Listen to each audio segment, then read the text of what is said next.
America और Iran के बीच भले ही 10 दिनों से बमबारी रुकी हुई है, लेकिन एक बार फिर युद्ध का खतरा मंडराने लगा। 3 दिन बाद दोनों देशों के बीच फिर से बमबारी शुरू हो सकती है, फिर से युद्ध के सायरन बज सकते हैं।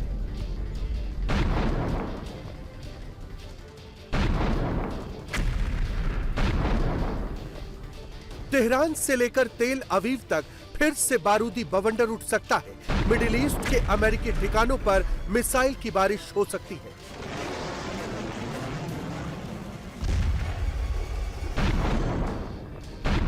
अमेरिका और ईरान के बीच सीज फायर की डेडलाइन 3 दिनों में खत्म हो रही है। इस बीच ट्रंप ने ईरान को सीधी धमकी दी है कि अगर उनकी शर्तों पर समझौता नहीं किया तो फिर से बमबारी शुरू कर देंगे।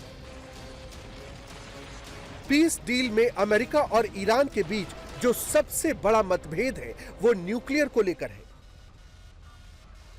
डोनाल्ड ट्रंप ईरान पर उसके एनरिच्ड यूरेनियम को सौंपने का दबाव बना रहे हैं, तो ईरान इसे किसी भी कीमत पर सौंपने को तैयार नहीं है। ईरान के यूरेनियम को लेकर ट्रंप का दावा है कि ईरान अपना एनरिच्ड यूरेनियम अमेरिका को सौंपने के लिए सहमत है। ईरान ने अपना परमाणु कार्यक्रम अनिश्चित काल तक रोकने पर सहमति दे दी है। अमेरिका ईरान के न्यूक्लियर साइट से यूरेनियम निकालने के लिए साथ काम करेगा, लेकिन ईरान ने ट्रंप के इन दावों की हवा निकाल दी है। ईरान ने इसे अमेरिकी राष्ट्रपति का प्रोपेगेंडा और मनगढ़ंत बयान बताया है। ट्रंप के दावों को झुठलाते हुए ईरान ने साफ कर दिया है कि एनरिच्ड यूरेनियम को लेकर अमेरिका बेवजह हंगामा खड़ा करने की कोशिश कर रहा है।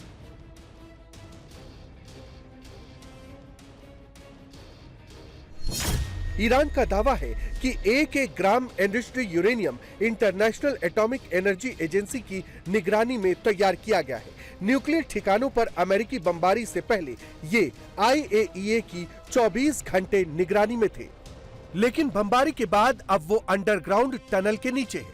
हम IAEA के नियमों के तहत इसका समाधान निकालेंगे। ट्रंप के अरमानों पर पानी फेरते हुए ईरान ने दो टूक कह दिया कि यूरेनियम का एक खतरा ईरान के अधिकारों और जिम्मेदारी के दायरे में है। इसे अमेरिका को सौंपने का सवाल ही नहीं उठता।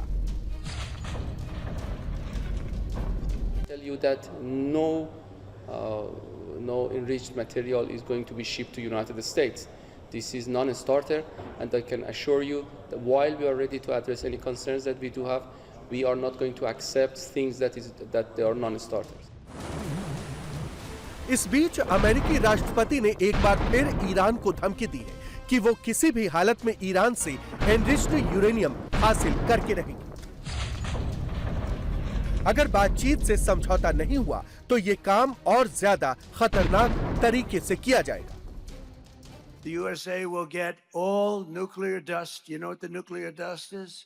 That was that white powdery substance created by our B-2 bombers, those great B-2 bombers, late one evening 7 months ago.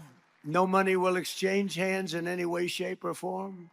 Iran will be, and you know how we're going to get the dust, right? Iran, we were going to take it anyway, but taking it that way is slightly more dangerous, but we were going to get it anyway. But Iran, with the help of the USA, has removed or is removing all of the sea mines.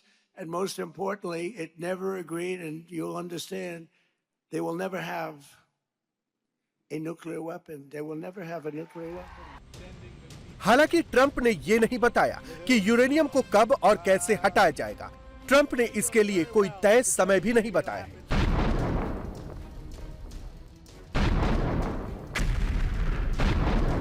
लेकिन अमेरिकी राष्ट्रपति ने इतना जरूर बताया कि इसके लिए बड़ी बड़ी एक्सकेवेशन मशीनों की जरूरत होगी और हर हाल में इसे हम हासिल करके रहेंगे और सब के सब 100% यूरेनियम अमेरिका लेकर आएंगे। How are we going to get the nuclear dust? We're going to get it by going in with Iran, with lots of excavators. Obliteration. That's so deep.